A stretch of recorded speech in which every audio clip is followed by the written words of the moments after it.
When you hear the word schizophrenia, what is the first thing that comes to your mind? People talking to themselves. People with multiple problems. People wandering in the street. People are afraid. People that, are psychos. I started to hear voices when I was 17 years old. Somebody with emotional problems. Somebody who's having a pretty rough time in life. I couldn't really make out what they were saying. I think it's split personality, but I remember that it's not. I think it's more like you hear voices. It was like wind, like wishing of wind. Voices in the head. Yeah, voices. If you had to hear voices all the time, I can see how it could drive you nuts.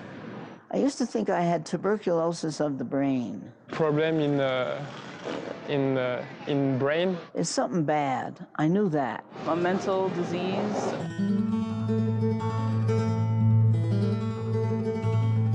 I couldn't even go to a phone book to find a phone number. Disorientation. Sort of out of touch with reality. I was sure that people knew what I was thinking. Paranoia. Knew what I was hearing. Having irregular thought patterns. I was hearing full-fledged voices. Flipping out. Kill yourself, kill your mother, kill your sister. Imagine if you heard a counterfactual voice in your head telling you horrible things about yourself. I totally believed that, kill your mother, kill your sister. The devil had taken me over. Psychopath. I don't know much about schizophrenia, and neither do I. Could you give me some examples of hallucinations you had? Faucets running blood. To be honest, the word crazy would come to mind. My gut reaction is crazy. The whole thing smells like feces anyway. One second it'll be someone, next second it'll be crazy. Crazy. Crazy. Crazy. People used to run maggots. They would have maggots all over them. People that are crazy? Probably crazy. It's kind of crazy. Crazy. There's no other way to describe it but terror. Crazy people locked up in small rooms. You find yourself sitting crowded up against a wall. Crazy people? Crazy people. In this purely defensive posture. Absolutely insane. I've never said any of this before. It's very, very difficult. Crazy. I would spend most of my classes in the women's bathroom. Madness. I was building a fort. Straitjackets and asylums and all my worst fears realized. I was going to drive off of Irvine Park. There was a cliff there. Unstable. One flew over the cuckoo's nest. I was admitted to the neuropsychiatric unit. Psychiatry, medication. I was started on Thorazine, Pills.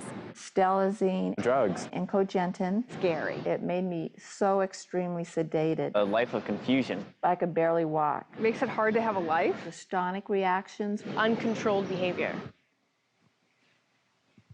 Something wrong with the person. I had no hope. Sadness. They told my mother Mental illness. she needed to realize Mental illness. I had an illness. Mental illness. That nobody gets well from. Mental illness. Nobody recovers from. Mental illness. And she needed to take care of her other children. Severe mental illness. My diagnosis was schizophrenia.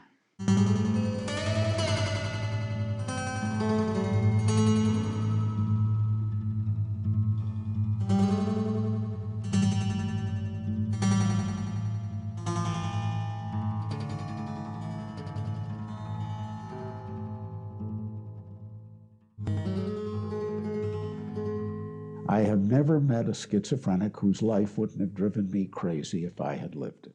Not as the life is described in the hospital record by people who don't want to hear what it was like, but the life as when I finally get to know what this person has experienced, there's no question I would be just as sick and in just the same way that this patient is. And in fact, I've never worked with a schizophrenic where I have not walked away from some session with the feeling, my God, a human being has lived this way. My father was killed in Korea when I was 10 months old. My mom at that time was pregnant with my sister Cindy. And what I remember from a very early age is the depression my mom went through and feeling it was my fault. I feel that that kind of left a lasting impression in me. I had to be extra good or else my mom might not be with me or might want to leave me, or I felt it was up to me to keep her love. Her mother was not a person who understood separate identity either. Her mother regarded Catherine as the reincarnation of Catherine's dead father. So Catherine was this unperson. When I was 6 years old, my mom remarried, and she remarried another Marine. And at the time that she remarried, it wasn't really apparent that he had a problem with alcohol. But as time went on, it became more and more apparent. When he drank, he would be very verbally mean. He was usually drunk in the evenings, late afternoons, all the way up until 9 when he went to bed. There was always that fear that he would become physically violent, because at times he would go right up to her and say, you know, like this. And as a small kid, seeing that, it just terrifies you. If you're dealing with someone who's schizophrenic, you have to assume their life has been god-awful.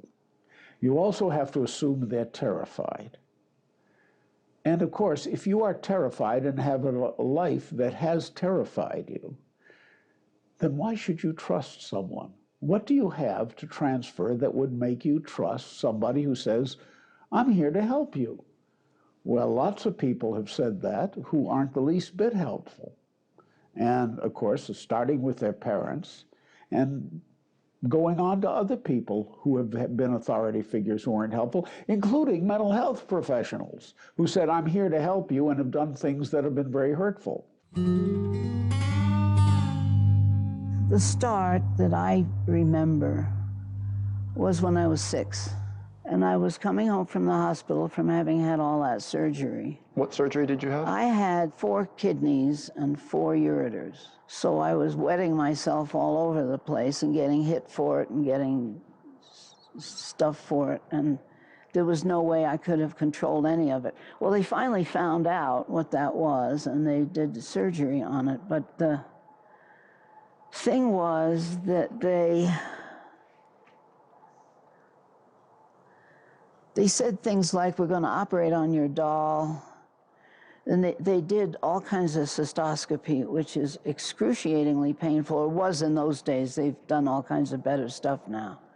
Although I'm scared as hell of it when I have it. I hear it's still pretty bad. It's not good, but it's not a screamer. It used to be a screamer, because the materials were bigger and they'd force it open and do all that stuff. And then they'd say it wouldn't hurt. And they'd say that again, and you'd have another one and another one.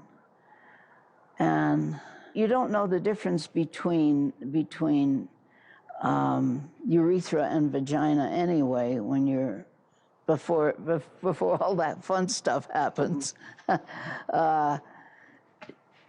So it all seemed like the down there part, and leaking and bleeding and all of that stuff.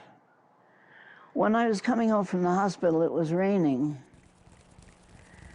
and the tears were running down the window of the car, and a voice said that this is going to be your life. All the symptoms that are used to diagnose mental disorders are functional for people in some way. They help them. They help them. They're somehow helpful. They enable people to avoid pain, to protect themselves, to feel better about themselves, to feel exalted, to retreat. So essentially the psychosis is a way to distance themselves from something that's so overwhelming they just don't know how to deal with. When I was 8 years old is when I first felt suicidal thoughts. And they were scary. It's not that I wanted to feel suicidal. It was like, wow, I want out of here. This poured into my school too. I began feeling really different, really strange. I got teased a lot, called bulgy eyeballs, witchy, all these names. And yet I couldn't come home and tell my mom or my dad how bad I felt, how strange I felt. Nobody liked me, you know, because if I did, I would upset them. Right.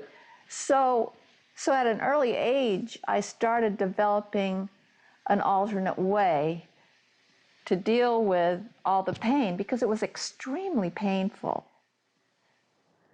There was a separation between me and people until they all got to be generic. 10 was when others came to me and said, you're not of them, there's another place. where you belong. People came to you? Not people.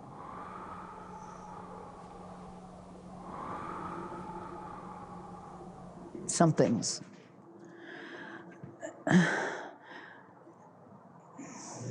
People who become psychotic, whatever word we want to use for it, the reality they've lost touch with is other people. They no longer feel a sufficient connection to other human beings to feel like a human being. I don't know what it was that I was projecting that made people hate me or dislike me or become angry.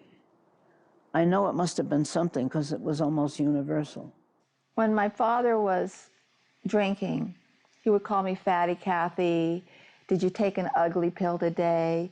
And he would always say, why are you making your mother unhappy? When he was actually causing it. Later on, when I was a teenager, why are you wearing your dress so short? You want to be a whore, a bitch? He was a misogynist. He would practice that, as it were, when he was drunk. But he would go after the girls in the family, makeup, and why are you wearing that makeup? And that dress is so short you can see your, and he would say it. So she had no ally. One of the things that schizophrenia does is it saves you from real world traumas. I witnessed a murder. How old were you? 12. I think that would have been traumatic in somebody's life, but it wasn't really in mine. By that time, I was so far gone, it didn't matter to me. I was in the 6th grade, and the 7th was a girl named Kathy. And she came with 2 teenage boys, and they attacked a kid who was carrying some laundry home in a bag, and they knifed him.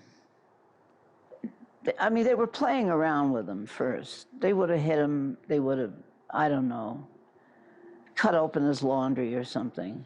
But she said, are you men or what? So they knifed him.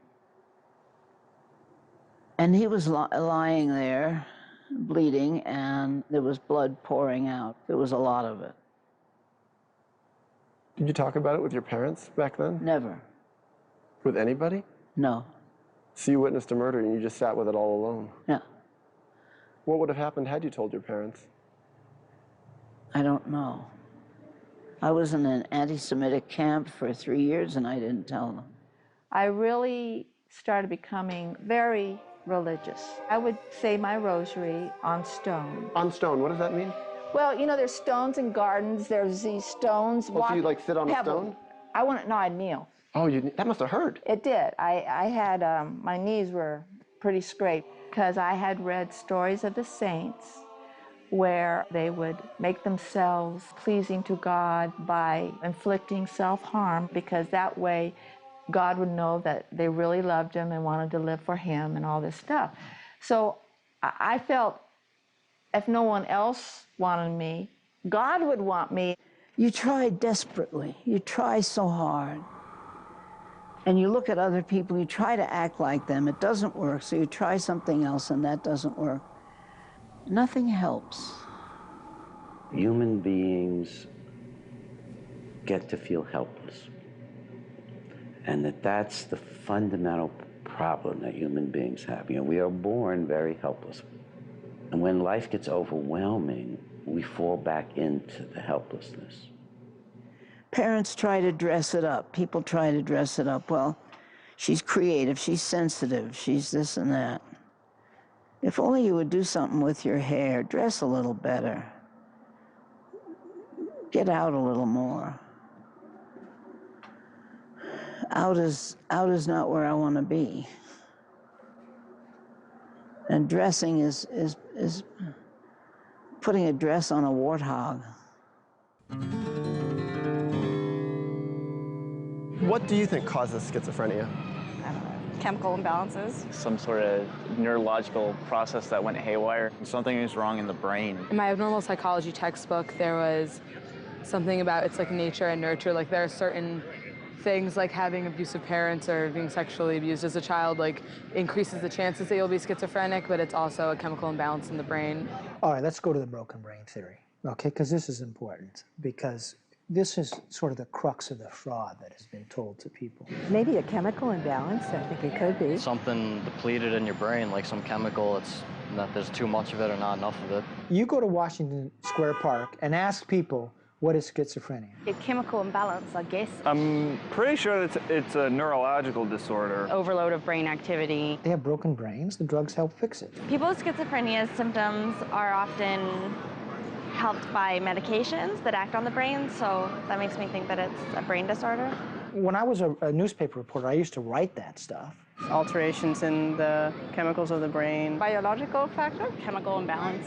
Because that's what people told me. It's an imbalance. DNA. Neurologically diseased. But it is intellectual fraud. Chemical imbalance? I'm sure the condition has always been there. It's part of the human genome and memnome. It's easy to prove that it's fraud. I mean, a guy named Kenneth Kindler, who's editor of one of the magazine journals, I think it's Physiologic, I forget exactly which one. In 2005, he says, we have looked for these chemical imbalances and we have not found them. Most likely chemical imbalances in the brain. A guy by the name of Arvid Carlson was one of the initial promoters of this hypothesis. 1992 says it didn't pan out. It's just a brain disorder that develops. Hormonal, mental imbalance. Chemical imbalance. John Kane said in 1993 or 94, big psychiatric researchers, the dopaminergic hypothesis is no longer credible. I have a neuro degree, so I know it's an imbalance of dopamine receptors. Didn't pan out. Something that is just not firing right in your brain. Didn't happen. Could be an organic thing in the brain. Oh, in fact, if you want, I'll get you a book by Steve Hyman, okay, who was a former director of NIMH, and he said there's no evidence, this is in 2002, of a lesion in the dopaminergic system in schizophrenia. Some sort of chemical imbalance. So why does the public believe something differently?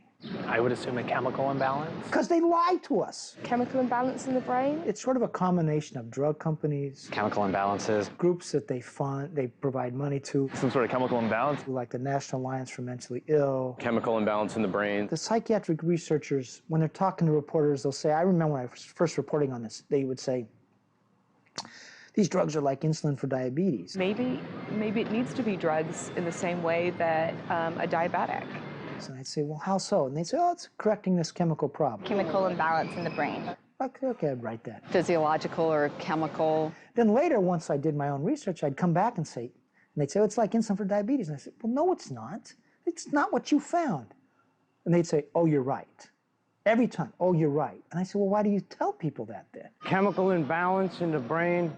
And they'd say, oh, because it gets people to take their drugs. I don't know too much about it, but I know that you need medication. It's a convenient slogan. Chemical imbalance. Chemical imbalance? Chemical imbalance. I said, but you're lying. They'd say, oh, but we know the drugs are good for them, blah, blah, blah. You have to take your pills? Well, why don't you just tell them that we think your drugs are good for you, but we don't know what's wrong with your brain? Probably a chemical imbalance. Isn't it wrong to tell somebody that they have something wrong with their brain when you don't know that? Could you tell me what a mental health professional might best say to not help someone with schizophrenia recover? Well, the usual thing. You have this genetic physiological disorder, which is incurable, but with the best of modern treatment, by which I mean medication, you can be marginally acceptable to most people most of the time. What do you think is the best treatment for schizophrenia? Medicine. Medication. Medication. Medication. Well, if I was a doctor, I would probably say drugs. What's happened now in the psychiatric residencies is they've been trained to treat psychotic individuals, that the word treat has come to mean medicate. They've been told talking with these people can be very dangerous to them, so don't try doing uncovering work with them. They, by and large, aren't trained that well to do psychotherapy with anybody. I once asked a therapist, if there were any brain disorders that were beyond, traditional treatment, and he said the only one that's not really treatable is schizophrenia. But I know that there are medications that help. Virtually all postgraduate education in psychiatry nowadays is paid for by drug companies. Psychopharmaceuticals. Some type of pharmaceutical. I think the drugs. I think there are more and more new drugs. Probably medication. Medicine. Mental hospital, I don't know. You have to see a psychiatrist, you know, get some drugs.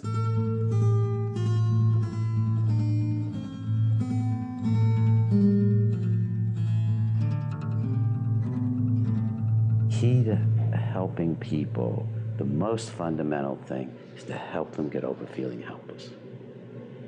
To help them understand they can actually figure things out and make decisions, make choices. And you can't do that if you're giving medication, because you're saying to them, you can't do it. You need a drug. Medication. Medication. Medication. Medication. Medication. Chemical stabilization. First of all, you got to stabilize this person. When I met Catherine, I was a first-year resident at UCLA.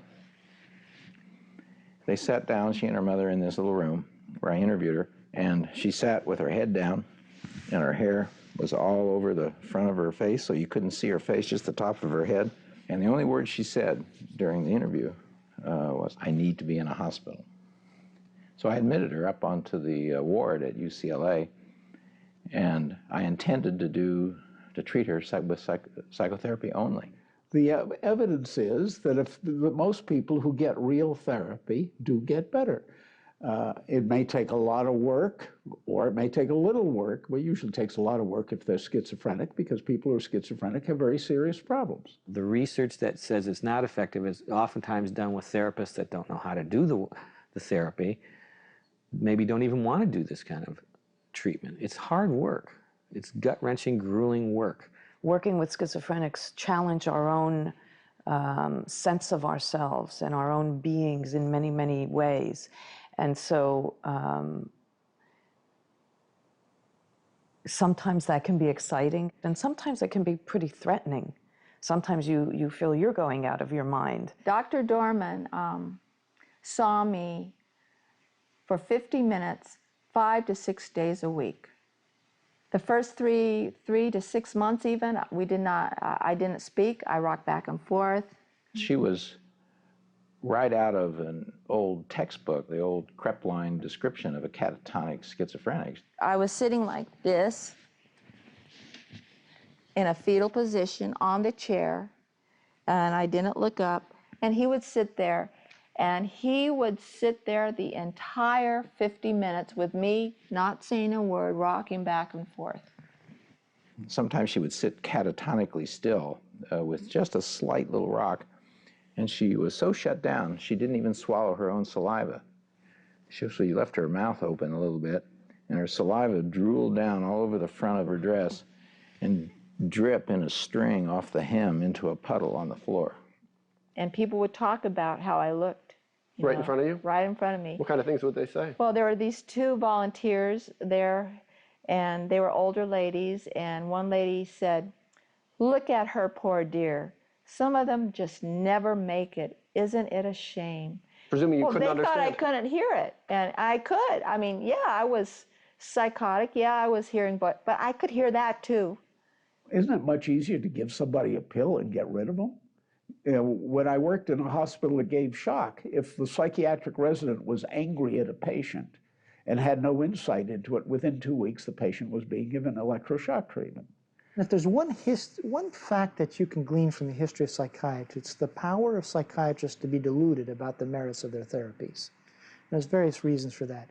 But history tells us that really clear. Because the way it tells us that is we see so many discarded therapies that when they first came up, they were seen as miracle therapies. They were seen as cures. For schizophrenia? For insanity or schizophrenia. I mean, you know, if you go back far enough, bleeding people was a cure.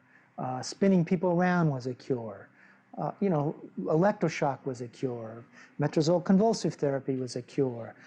You know, scrambling the frontal lobes was a cure. Through lobotomy? Yeah, yeah. I mean, so lobotomy, the frontal lobes are the frontal part of our brain, right? When that was introduced in the 40s, really, it was seen as a miracle therapy. And when psychiatrists initially did research and evaluated the patients who'd had their frontal lobes scrambled or cut off, They basically concluded it couldn't make people with schizophrenia worse, it could only help them.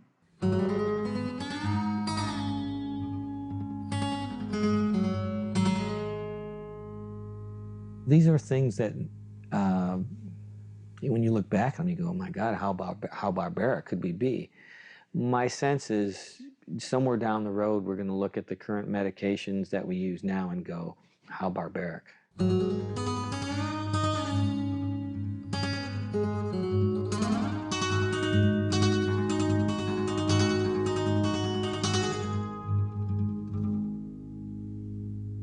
She would sit and rock and knead her fingers in this kind of agonized, it was a declaration of agony, and rock. Grit her teeth like this. Finally, about, I'd say 4 to 5 months into seeing him, he made a comment. He said, reality could be pretty scary, can't it? And it was like, wham, an antenna went up. Nobody had ever told me that. Nobody. Here I was just doing my own internal world thing. It hit a chord. And I thought, how did he know? How does he know? And that was the beginning, the start of beginning to have trust. That was when the antenna went up. I didn't know that because she didn't tell me until, 8 years later. In time, during our sessions, little by little, I started to open up. And I didn't open up all at once. It was a process, because for me to trust was kind of like a death sentence, because my experience was to trust, especially in people close to you, meant that you were going to be hurt or even abandoned, maybe. You sit and you point out what a safe room they're in. You remind them that you're not going to give them drugs no matter what they say or do, and you're not going to lock them up no matter what they say or do, that you're just here to be there and talk with them about who they are and what's going on. And you just see people begin to regain their trust in another human being.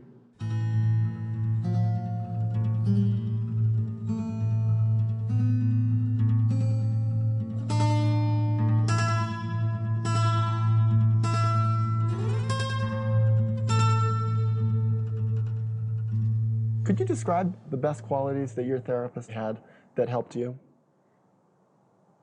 Courage, humor, the whole thing that set up the rest of my life.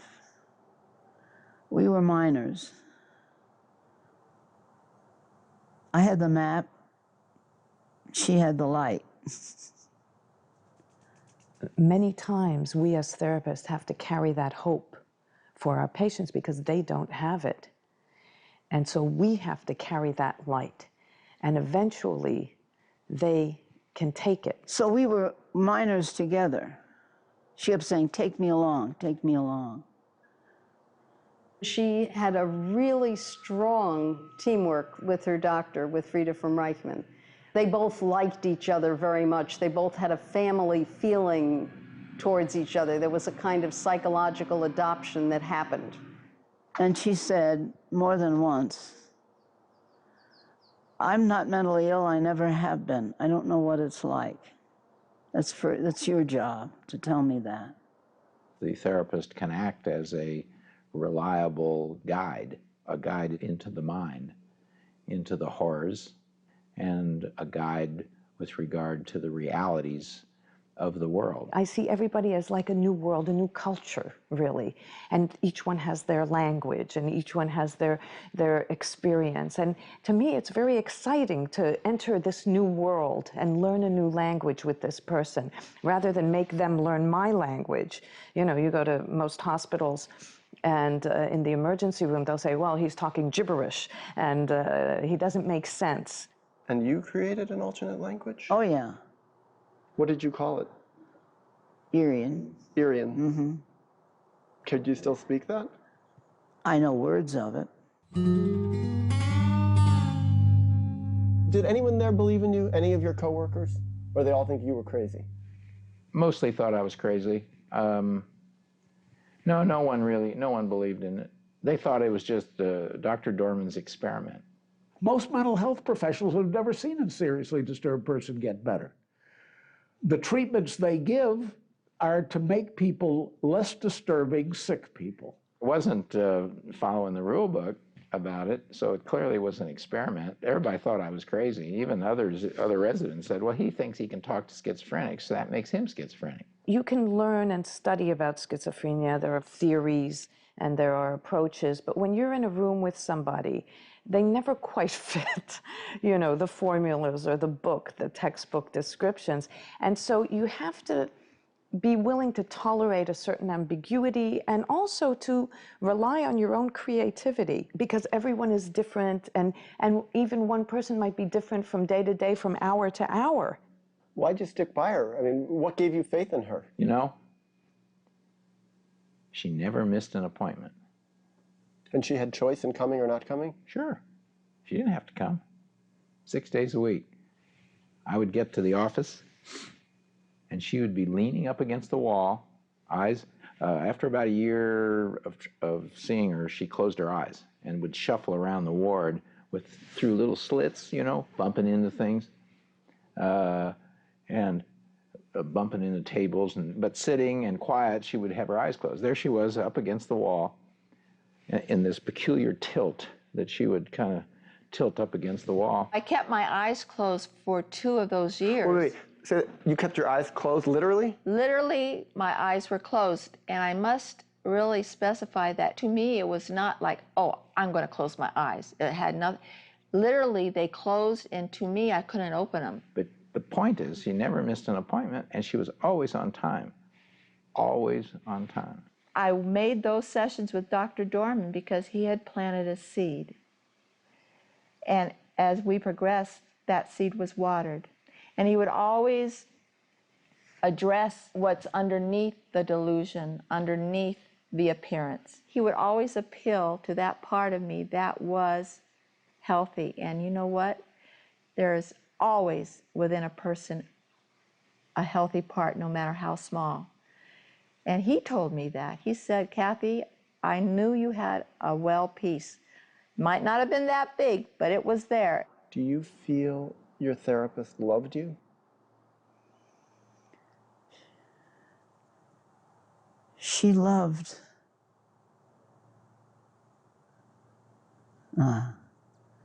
She loved the health in me. She loved the strength in me. Those are the weapons. Those are the weapons. The beginning, I kind of saw him as Jesus, you know, because he was there and he was kind and he listened. But the more I talked and developed a connection with Dr. Dorman, the psychotic process got worse.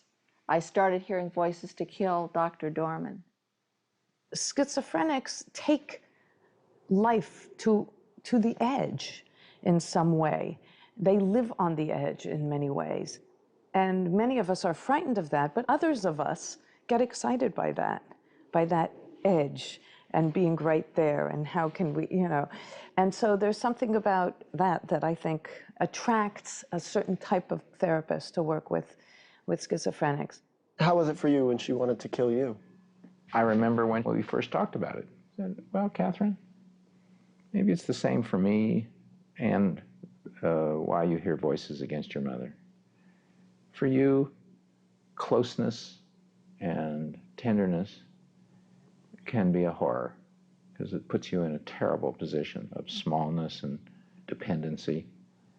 Maybe that's why you're hearing voices against me, is really the development of something tender.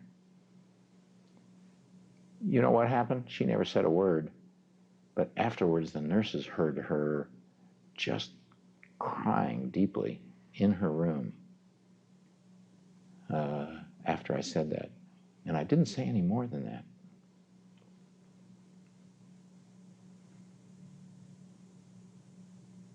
What was happening was my internal psychotic world was being slowly cut away. He was challenging it, I guess. He was challenging it. And this is all on an unconscious, subconscious level.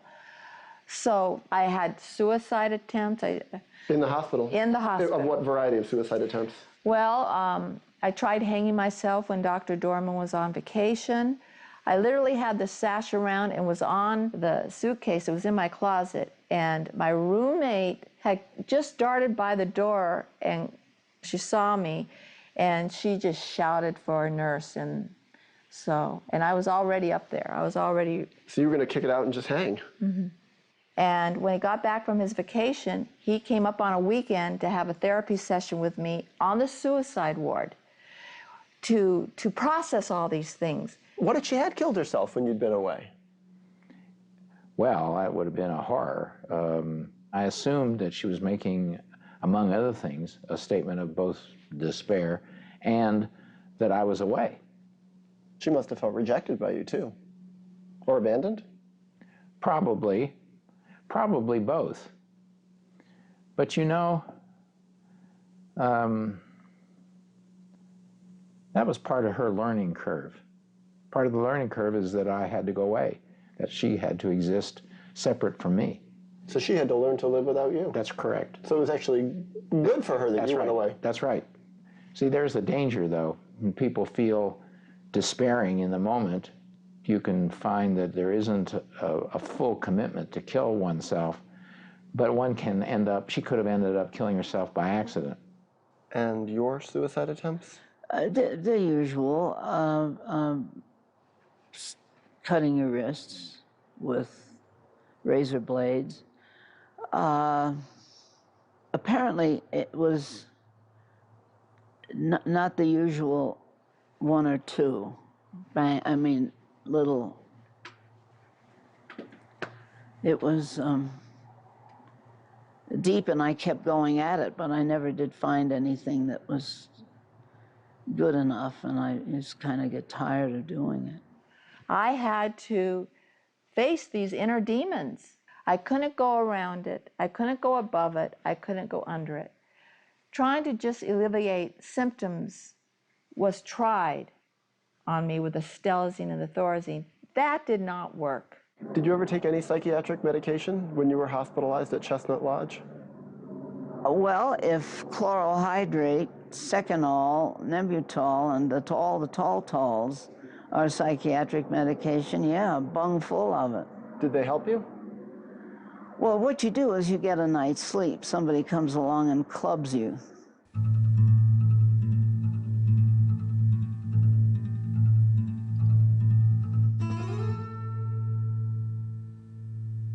Were you on medication the whole time you were hospitalized? No. Dr. Dorman told my parents when he had a consultation with them that he did not want Kathy to have another crutch. He wanted her to know that when she gets well, she did it herself. The difference between the pre-medication and the medication era was that when a patient was able to think clearly, to be stronger, to be trustful in the pre-medication era, they could know that they were doing it, not that a drug was doing it to them. I prefer to work with them without the medication because at least I know also what I'm dealing with.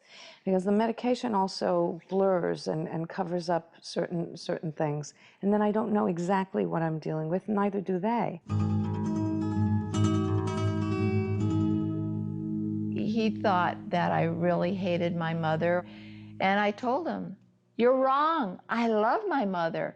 Probably I loved my mom too much. I always felt overprotective." You don't have to be right all the time. That's one of the most crippling ideas a therapist could possibly have. Therapists working with people with schizophrenia.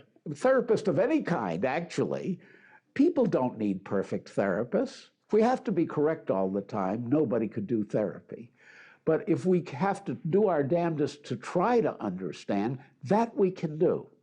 And that's all it takes. And that's a great deal. When in life do you have a bright, kind person doing their damnedest to try to understand you? And how did he take it when you disagreed? He listened. He said, "Okay, I want to hear about it. Let's talk about it." And so he was very respectful. Yeah. And you know, just the very act that he did that, it started to make me feel like I was somebody. She never stripped me without my consent. So she was very respectful. Yes. She knew the difference between problems and symptoms. She knew the difference between being creative and being crazy and being religious and being crazy. And that was delicate stuff for me. We had an I-thou relationship. With the previous... Can you explain that to the... It was an I-thou. I was a human being. Versus? Versus an I-it.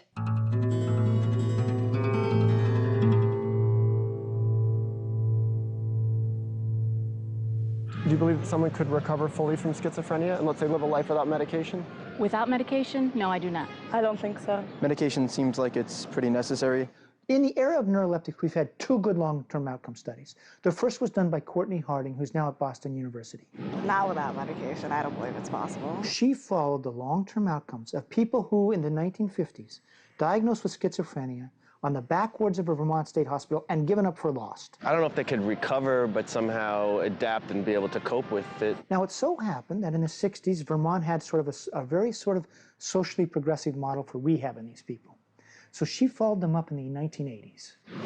It's maybe slightly possible, but probably not. And here's what she found.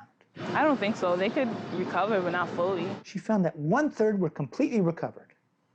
Asymptomatic, out there, you didn't ever know they were schizophrenic. Don't recall that I've seen those cases. Another 34% were doing pretty well, some pretty good social functioning. I don't think so. 32% were pretty chronically ill. I don't think that they can recover fully because that's something, I believe, something so strong would be embedded in your brain. There's something real key here. Of those who had recovered completely, they all shared one trait. And that trait was everyone had quit taking his or her medication. No, not without medication. No recoveries in those who followed the paradigm of care where you stayed on drugs for life. I don't really think so. No, I think you need to take your medication, yes. The second one was just released. I think you could live without medication. I don't know if you'd recover. Following people diagnosed with schizophrenia in Chicago for 15 years.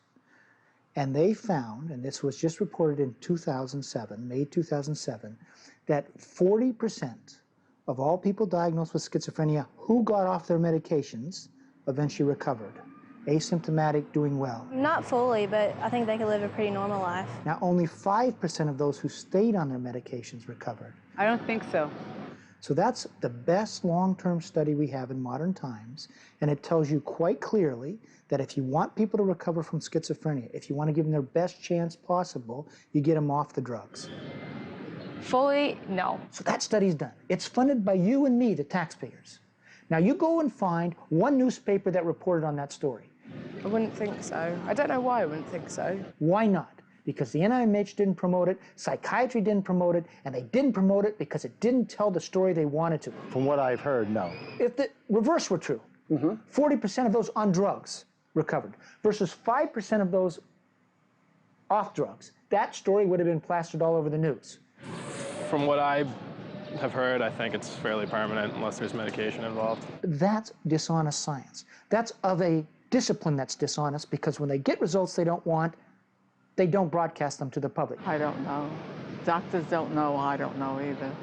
Is Harding's story well known? Do you think young psychiatrists are being told, you know, we followed schizophrenia patients up for 30 years, and we found that, believe it or not, we don't have to be so despairing. 1/3 completely recover. Now they all happen to be off their drugs, so what we should do is help them get off their drugs. Right. I started getting despairing at the end of my residency. She'd been in the hospital close to 3 years, and she clearly looked worse than when she came in. My inner thought was that she would end up in the state hospital, that I had failed. And her mother said this, "I'll just take her home. All she needs is love." I turned to Catherine and I said, "Catherine, you know you can't go home. You'll either kill your mother or you'll kill yourself, and there's no way to get better." But since I was leaving residency, I transferred her to a small private psychiatric hospital so I could continue to see her. The first visit, there she was still in that catatonic kind of thing. And she also had a high-pitched, squeaky voice in those days, too. And the first thing she said when I sat down was, she did this. Thank you, Dr. Dorman, for not letting me go home. I found it so disruptive at first because I was put in a room with 4 other girls, one of these dormitory rooms. And at UCLA, I just had one roommate. And here I was laying in bed trying to stop the voices, you know, trying to concentrate and go down and do what I... Oh, basically to zone out. Yeah, zone out.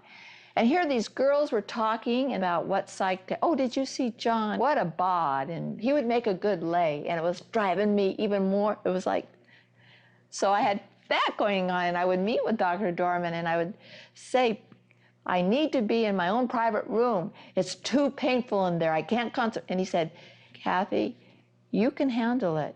You don't need to be isolated anymore. And it was like, you know, and you know what? That was the best thing he ever did. I had come out from the disturbed ward almost 3 years, and that's long after they kind of give up. In most state hospitals, it's 2 years, and I don't mean 2 years in a day, I mean 2 years. And then what do they do? Then you're chronic, you're back ward. Oh, I see. And they give you a chance, they try, but you know, we're not gonna make it, we've got other, it's a triage thing. And I was almost 3 and heavy. As I stayed in that room, more and more, I was diverted from all the other stuff in my head. Not only was I diverted, but it was like I started becoming interested and wanting to know what's lay and what psych tech is that? Convalescence takes a hell of a long time. For one thing, you have to learn the difference between problems and symptoms. You have to learn the difference. You have to learn how to act.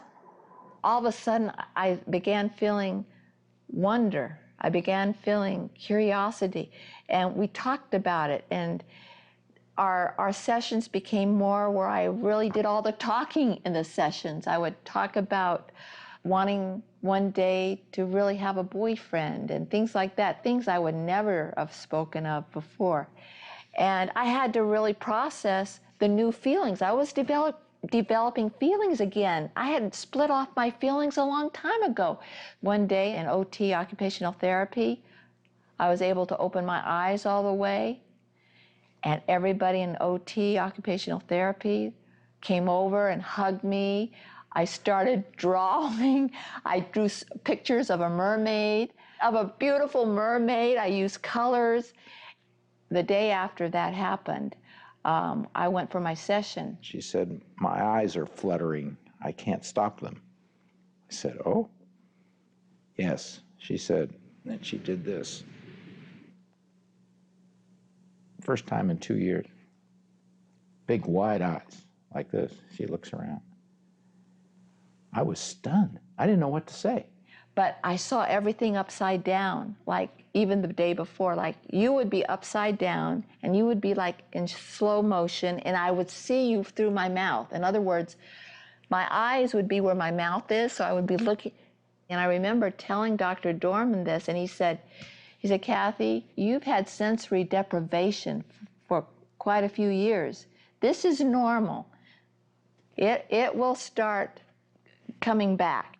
Now, I asked her, like, later, well, what was the event that triggered that? She said, there was no event. It was an accumulation of personal experience, the personal experience of the horror of her madness, the personal experience of who she had become as a person, and most importantly, that experience, she said, quote, became boring.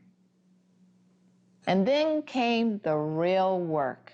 I found myself spontaneously crying when I would go on outings with other clients to the movie theater. And there would be nothing sad on the movie, but all of a sudden something would trigger and I would cry.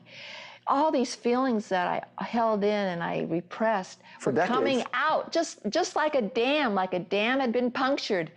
They were coming out in all kinds of places. The schizophrenia had been a part of my identity.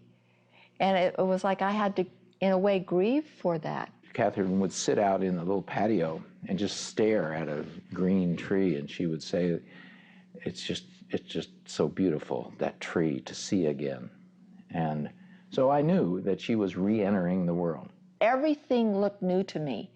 The flowers looked new. It was like the sun had a new meaning to me. The moon had a new, everything was like something out of a fairy tale in a way, but yet I knew it wasn't a fairy tale. She says, I'm ready to see the world, and she grinned because of the double entendre. And she always had that little sense of humor from that point on. Even before, there was sometimes a little irony in what she would say. See, under all that schizophrenia, she was there. All schizophrenics are. All humans are. When I was discharged, January 1973, I ended up going there for day treatment for another 4 months. But I saw Dr. Dorman every day, Monday through Friday. I took the bus to his office, and I saw him for 55 minutes. When I got out of the hospital, I was living outside, still an outpatient. And I was singing in the church choir. I went back to school. I took summer courses. And I got my GED, and I was going to classes. I took psychology, philosophy, and I think sociology. And I tried with everything I had. I gave it everything I had to be present there, to be there. And I got straight Fs. And somebody said to me, you're a very odd person. You're a strange person. You seem to be not here. I remember going to him, telling him, you know, what's the purpose of me getting better like this when my brain's damaged? I thought, the world is full of titans. These people are titanic. I can't study. I can never do what they do. What good is it if I can't go to school? How am I ever going to do that? He told me, he said, Kathy, every faculty you had before you got ill will come back.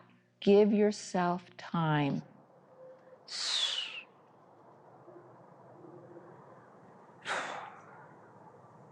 I held on to that like a life raft, because at that point I was starting to feel suicidal. It happened when I was in college in my second year. I was losing that schizophrenic identity.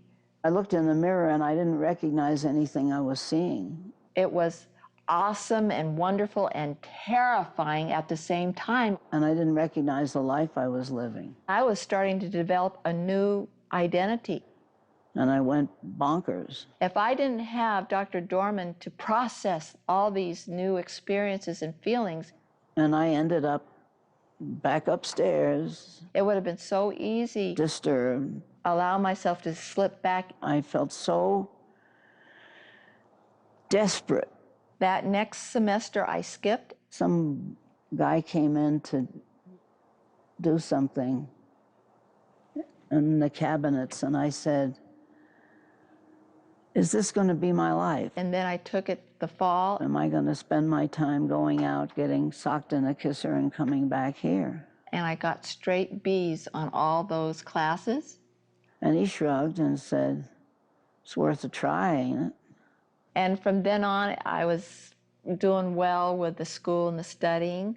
Pick yourself up off the floor, spit out the carpet, and get on with it again.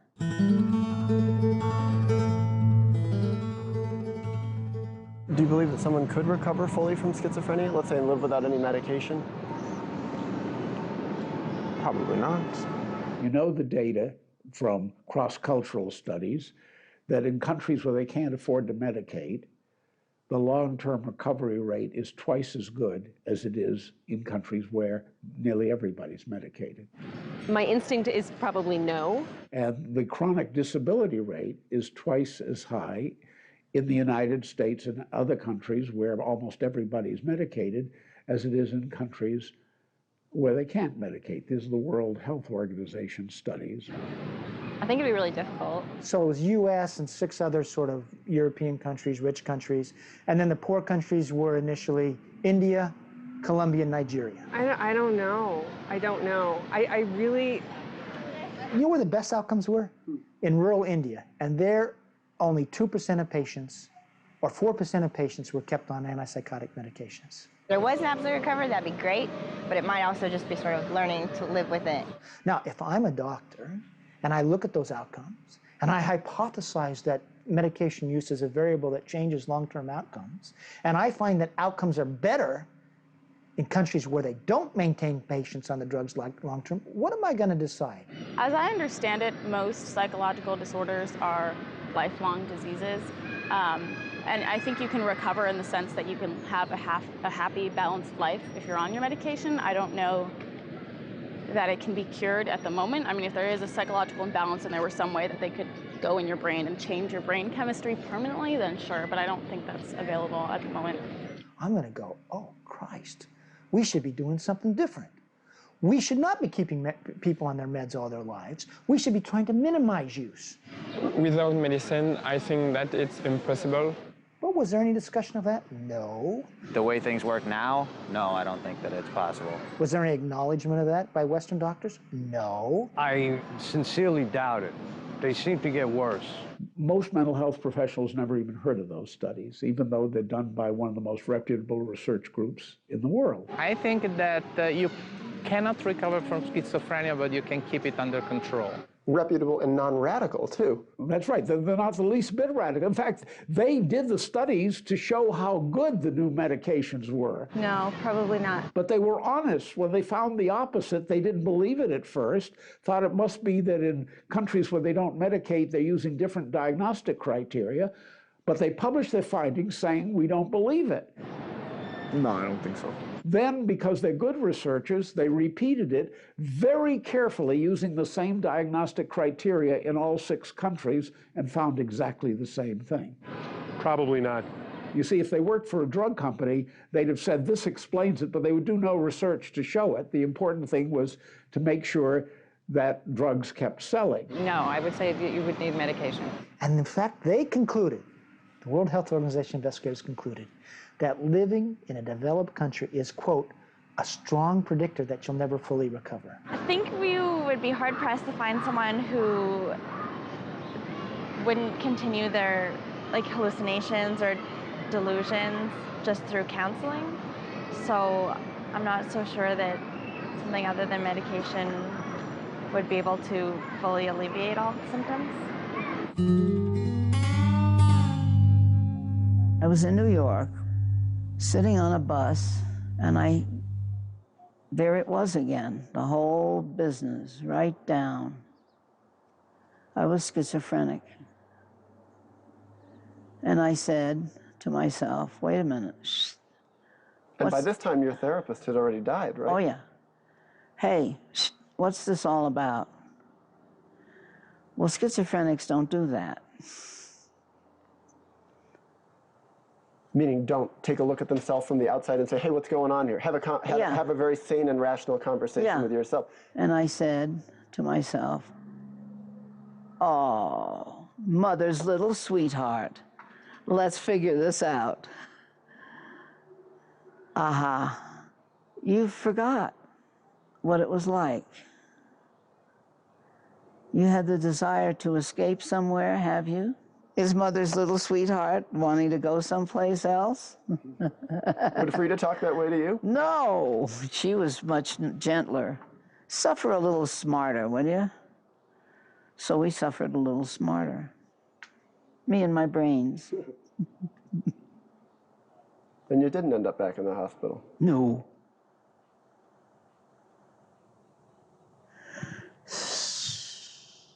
How long have you been married to Joanne? 51 years. 51 years? Yeah. In the whole time you've been married to her, have you seen any symptoms of schizophrenia? No. Not in her. Were you ever worried that you might see it? No, frankly, no. No, I never really did. What led you to have such confidence in her? We were together for a while before we were married. I just felt that she was free of all symptoms. Do you feel that you are at any risk of becoming schizophrenic again? Never. I have no fear of that whatsoever. She was given an MMPI when she was admitted, and the schizophrenic spike and the paranoid spike were extraordinarily high. It was clearly the MMPI that would be interpreted by an objective observer as this person suffers from schizophrenia. And then I asked her 10 years later to complete another MMPI. So 1979, 2 years post-treatment, and it was within the normal range. There are no spikes. The schizophrenia is gone. Have you taken any psychiatric medication I have since not then? taken any psychiatric medication since November 1969 when I entered UCLA. Do you ever dream that you've returned to being psychotic? I used to the first 4 or 5 years. First 4 or 5 years when? Of recovery. This was from 1973 to about 1977 or 8. Periodically, I would have dreams where in the dream, I would be back where I was hearing voices. And Kill yourself, kill your mother. With the disorganized thoughts and everything. But I was still seeing Dr. Dorman, and so we discussed that in the sessions, and he said, see how healthy you're getting? It's coming out in your dreams now. It's no longer a part of your conscious reality. And he said again, he said, and in time, you won't even have it in your dreams. And he was right on. Do you ever dream that you've returned to All the time. being psychotic or schizophrenic? All the time. I mean, not every night, no, but every so often. Is it a fair question to ask for a type of, like a specific, like a dream that might encapsulate that? Well, I'm in a hospital somewhere in restraints or something, and I'm back again, only I'm older and I don't have the necessary vim and vigor to do much about it.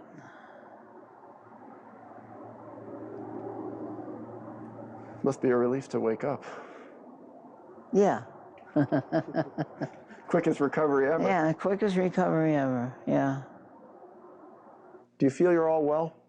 I feel I'm a very well-balanced person. Do I at times get anxiety and get stressed out? Yes. Do I at times get depressed sometimes? Yes. But the difference is I know I have within me the tools and ability to not let that overcome me and become my life. What are the tools you use now? If you feel bad, get one of the tapes of stuff I've sung and bay and howl against the music. I journal. Sing alto parts. I will play music. I've sung a whole lot of wonderful stuff. Go do it again. I will dance. Dance has always been a very cathartic experience, a very therapeutic experience in my life. Work. I do poetry, a lot of poetry. Sickle up a rocky acre. Meditation.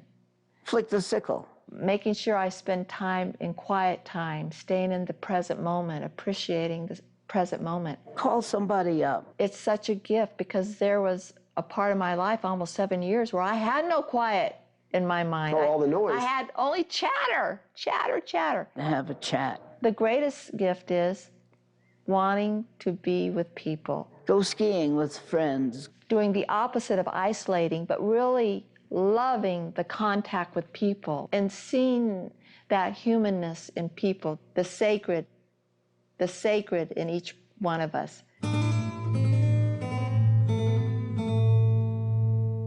you believe someone might be able to recover fully from schizophrenia and live a life without medication? I think anything's possible. Yeah, I believe anything's possible. It is possible, so certainly it's possible. That I don't know. I hope so. Let's say you were a young person now. Let's say you were 14, 15, 16, and God help me. and you had schizophrenia now.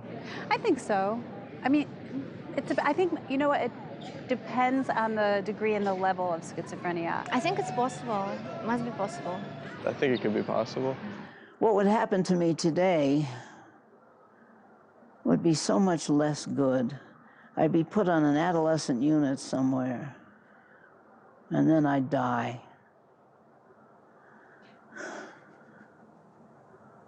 You never know, maybe. It might take years, it might take like a lot of time, but you never know. I think that if you had the right kind of doctors and the right kind of therapists involved, it's possible. It's true. Yes.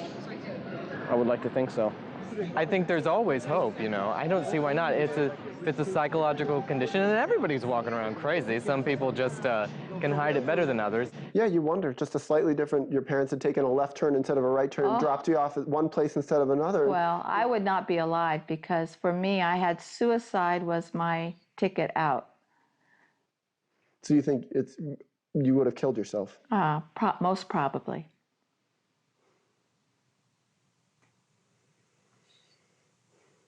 I don't know whether it's possible, frankly.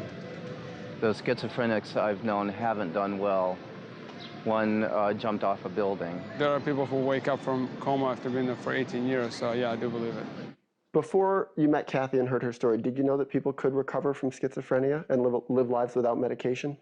No, I did not. I thought it was sort of like a one-way street. I think it can be possible. Yeah, I think it seems feasible, especially if they have good support group, good group of friends. Did you make friends in the hospital? Yeah. Good friends? Yeah. Still. I believe it's possible, sure, sure. I believe so. I certainly don't believe that it's impossible. We had a reunion, 4 of us. Really? Yeah. All diagnosed with schizophrenia? Yeah. All recovered? 3.5. 3.5. 3.5. I think if they wanted to, if they 100% passionately, like with all their being wanted to, I think they could. She died, by the way. Which, the one who half made it. Yes, I do. If they have the proper treatment and they have the willingness to change their life. I would hope so. But the other 2 are fine.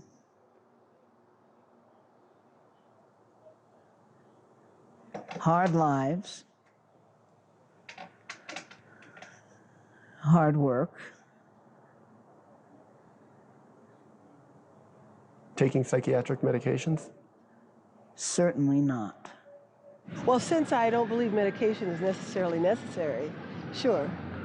I think it is possible, but I think it really depends on the individual. I care about people who are going through what I went through because I've been there. Probably. I think the mind is capable of enormous change, so probably. They are some of the most beautiful, courageous people I've ever met. If they really wanted and understood what they had, their disease, that yeah, they could probably do it. I'd like to think so, since I don't believe in medication. And it saddens me when I see society and the media portraying them as these buffoons, as these psychotic, knife-wielding. Yeah, I'd hope so. I'd hope so. Although the cases that I've heard of that come into the newspaper seem to be people that have come off their medication and had a bit of trouble. Sure, that happens, but that is not the majority of people who have a mental disorder.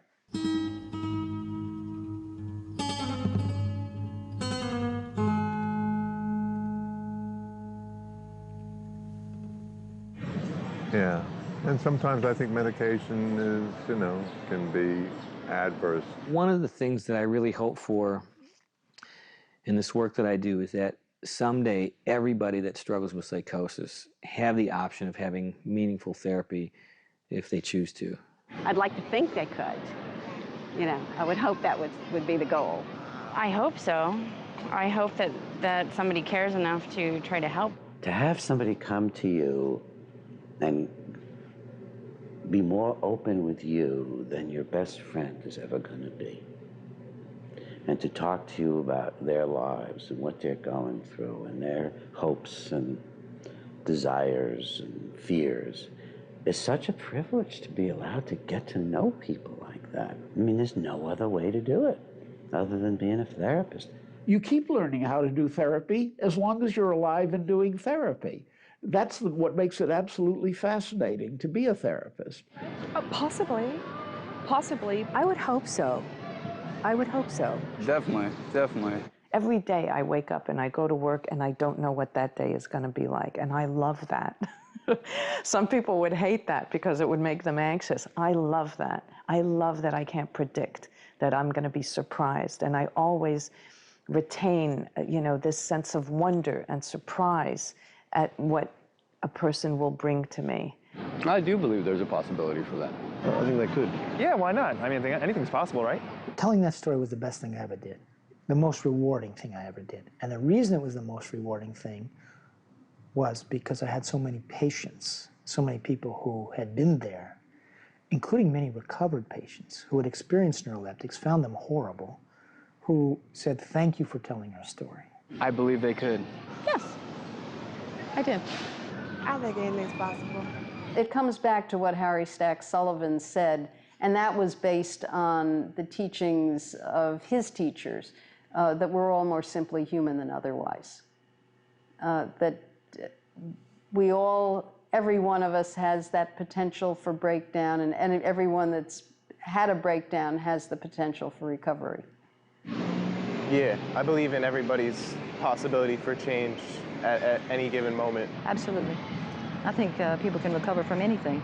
At the end of Catherine's treatment, she said that she thought it was time for her to leave because she needed to gain experience away from me.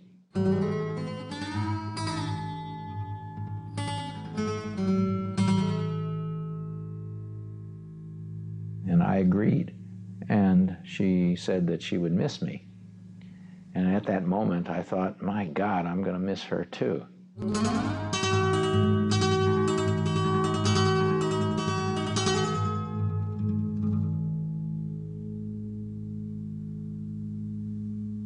Looking back, the journey was one of the greatest journeys of my life. I would not change what I went through. I would not change it one bit.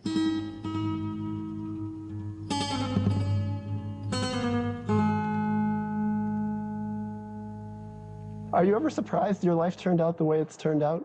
Not surprised. Dumbfounded. Shocked. Amazed.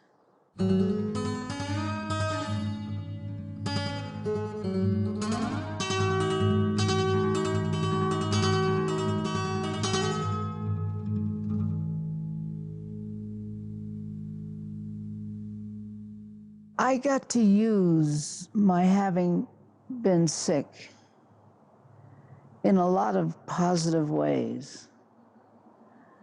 And that's a great blessing.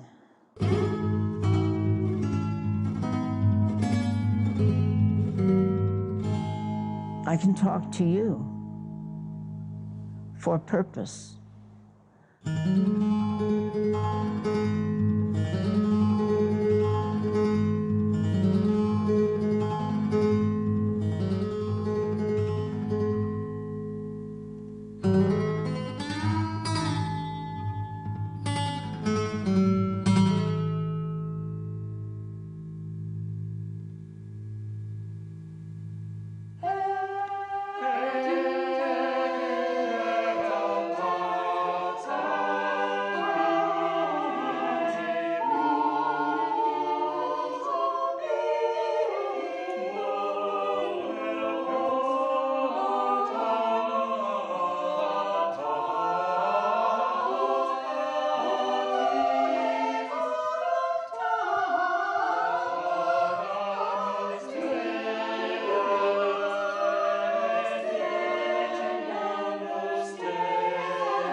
That's it? That's all. Thank you very much. Anything else you want to add? Got another? No, that's about it. Thank you very much. Thank you, sir. Okay. That's all. Thank you very much. You're welcome. Thanks a lot. No worries, man. Thank you very much. Hope I helped you.